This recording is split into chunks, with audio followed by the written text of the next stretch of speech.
E o texto que eu queria ler com vocês, ele está em Mateus, no capítulo 11, a partir do verso 28, por favor. A gente vai ler 3 versos, do 28 até o 30. Mateus 11, 28 ao 30.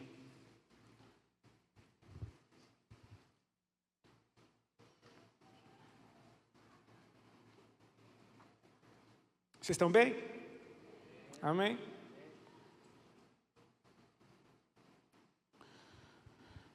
Palavras de Jesus. Vinde a mim, todos os que estáis cansados e sobrecarregados, e eu vos aliviarei.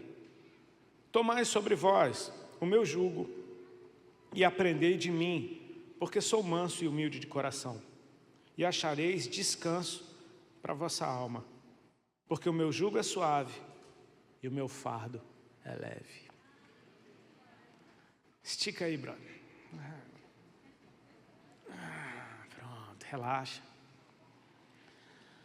O meu jugo é suave e o meu fardo é leve. Quando você estuda o livro de Gênesis, por exemplo, da criação, quando o homem é criado, no dia que o homem foi feito, Deus já deu um monte de tarefa para o homem, imediatamente. Multiplicai sobre a terra, enchei a terra, dominai sobre as aves, sobre os peixes, sobre as plantas, dominai sobre todas as coisas. Você concorda que é muito trabalho para alguém que acabou de nascer?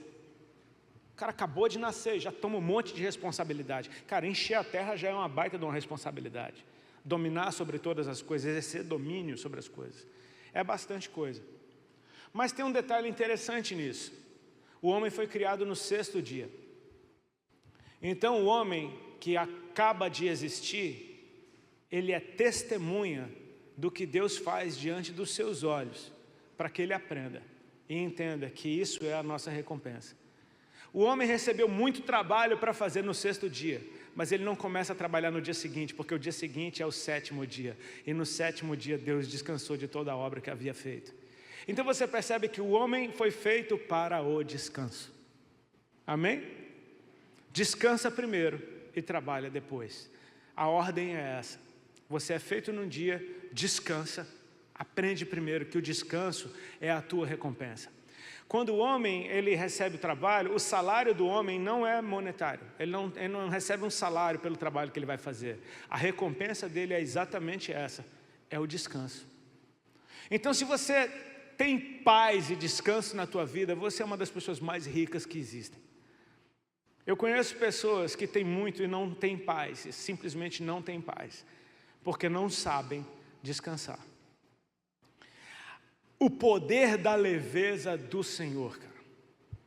Tem um texto que tem queimado no meu coração nesses últimos tempos, que é quando o profeta Elias, ele confronta os profetas de Baal. Havia uma seca em Israel naquele tempo, que estava durando bastante tempo. E ele convoca, é como que vamos medir forças, que todos os profetas de Baal venham fazer o seu sacrifício, e vocês levantam um altar para vocês, e eu levanto um altar para o Senhor, e cada um vai oferecer um sacrifício. Aquele sacrifício que for recebido fogo do céu, então esse é o Deus verdadeiro. 400 profetas de Baal começam a se machucar e invocar o seu Deus, e Elias, ele até zomba dos caras. Cadê? Tipo, tá demorando, hein? O cara deve estar fazendo necessidade. Ele falou isso, o cara deve estar fazendo necessidade, não está vindo, talvez não esteja ouvindo, grita mais alto. Ele tirava a onda. E os caras se arrebentando, se chicoteando, e nada, não acontecia nada. Ele começa então, ele sacrifica um touro, coloca ali, enche de água aquele altar, e Deus responde com fogo naquele altar. E todo o povo viu que o Senhor é Deus. É uma coisa grande que está acontecendo, amém? É Deus respondendo com fogo no sacrifício que esse homem fez. Então esse homem, agora ele fala para o povo arrastar todos os profetas de Baal até um ribeiro, e lá ele mata 400 profetas de Baal. Cara, esse cara acabou de matar 400 caras sozinho. Só que o que acontece? Jezabel, que era a rainha daquele tempo, que a bicha não era coisa boa, ela diz para ele, manda um recado: amanhã eu vou fazer com você a mesma coisa que você fez com os meus profetas. Nisso, ele é tomado de um espírito de medo que ele passa então a fugir. Cara, um cara que acabou de matar 400 caras sozinho, está fugindo de um recado de uma mulher. Então você percebe que não é o recado de uma mulher, simplesmente, é o recado de um peso espiritual incrível vindo sobre ele. Que ele agora tem que fugir, ele está com medo, ele está apavorado, ele foge e anda 40 dias e se enfia dentro de uma caverna, até que Deus aparece para ele lá e fala: o que é que você está fazendo aqui? E aí ele está todo choramingando: porque eu fiquei só, porque ninguém adora Deus. Ele está tomado de um espírito de medo, até que Deus chama ele para a porta da caverna, e é lindo isso. Cara, Deus faz passar um terremoto diante dele. A Bíblia diz que veio um terremoto e de repente... Tem um detalhe, mas Deus não estava no terremoto. Aí depois vem um vento impetuoso, e Deus não estava no vento. E depois vem um fogo, cara, é uma cena terrível. Está passando um fogo, e Deus não estava no fogo. E depois desses elementos passarem diante dele, soprou uma brisa suave. E então Deus falou: o que você está fazendo aqui? Você percebe que de uma maneira muito linda, o Senhor, numa brisa, Ele expulsa todo o medo da sua vida. Ele só precisa sobre você. E mansamente Ele fala ao seu coração. É o poder da leveza de Deus. Amém? Amém? O nosso Deus, cara, o que Jesus está dizendo aqui nesse texto: vinde a mim todos que estáis cansados e sobrecarregados.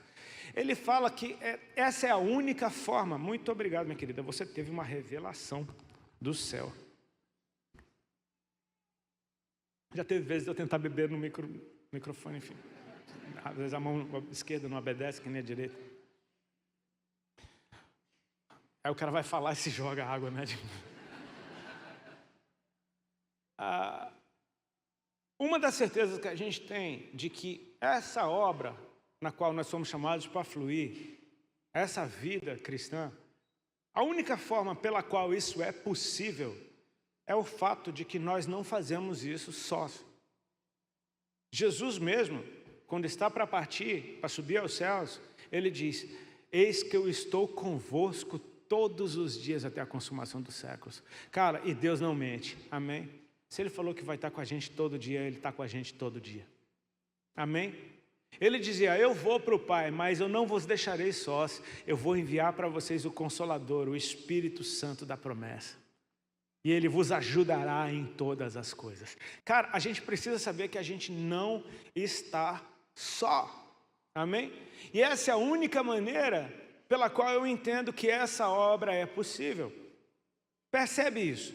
Jesus disse: em verdade vos digo, que aquele que crê em mim fará as mesmas obras que eu faço, só que as fará ainda maiores, porque eu vou para o Pai. Aí você pensa: como é que eu posso fazer uma obra maior que a de Cristo? Você não acha que é meio impossível eu fazer uma obra maior que a de Cristo? Quantos aqui já tiveram crise com esse texto? De tipo, cara, como é que eu vou fazer uma obra maior que a de Cristo, cara? Não tem jeito. Você fala: não tem jeito, não tem jeito. Só que isso não é uma invenção minha, isso foi Jesus que falou: aquele que crê em mim fará as mesmas obras que eu faço e as fará ainda maiores. Aqui fica o detalhe: ele não está dizendo que você vai fazer obras maiores que as dele. Ele diz que você vai fazer as mesmas e serão maiores. Como assim? A mesma obra é maior. Eu bati tanta cabeça tentando entender isso, até um dia que o Senhor ministrou no meu coração algo tão leve e simples, que eu queria dividir com vocês. Cristo fazendo a obra de Cristo, é totalmente compreensível que Cristo faça a obra de Cristo. Cristo é Deus, Deus faz a obra de Deus. Amém? E eu não sou Deus, eu não sou Cristo. E quando eu faço a mesma obra de Cristo, essa obra é maior em mim, porque eu não sou Cristo. É preciso que seja um grande milagre para eu poder fazer a mesma obra que Cristo. Você está entendendo? Cristo veio, Deus veio, amém?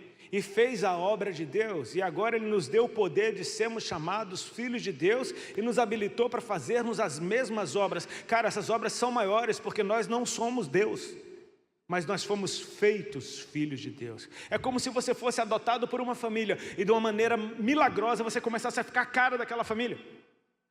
Eu tenho uma pira dentro de mim, isso é viagem minha, amém? Não está na Bíblia, é viagem minha. Mas eu tenho uma pira de quando eu chegar no céu, cara, eu vou perguntar se Jesus não era a cara de José. Eu acho que Jesus era a cara de José, cara. Eu acho que Deus deu a cara de José para Jesus só para honrar José. Sabe, tipo assim, cara, a orelha, o nariz, assim, tipo, sabe? Tipo assim, os traços, o olho puxadinho, talvez, não sei. Viagem minha. Mas isso é o que faz esse milagre de Deus operando em nós, é o que torna isso possível. Entrar na presença de Deus, como é que eu entro na presença de Deus, cara? Ele é um Deus que ninguém podia ver a sua face, seria consumido. O Santíssimo Lugar, só o sumo sacerdote entrava uma vez por ano.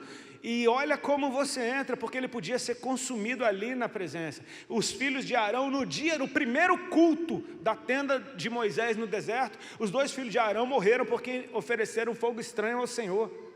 Cara, estava tudo certo, só ofereceram fogo estranho e morreram na presença de Deus. E aí vem o recado de Deus para Arão: ó, não é nem para você chorar, velho.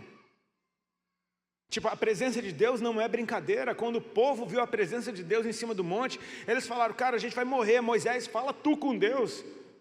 Se Deus falar com a gente morre. Essa é a presença de Deus. E aí vem Jesus, e quando ele morre na cruz, o véu do templo se rasga de alto a baixo, e o santíssimo lugar ficou exposto, simbolizando o acesso que nós agora temos à presença de Deus. Ele ficou exposto, nós temos acesso, mas a gente não pode esquecer, o lugar continua santíssimo. Então como é que nós entramos na presença de Deus agora? Porque Cristo nos santificou. Amém?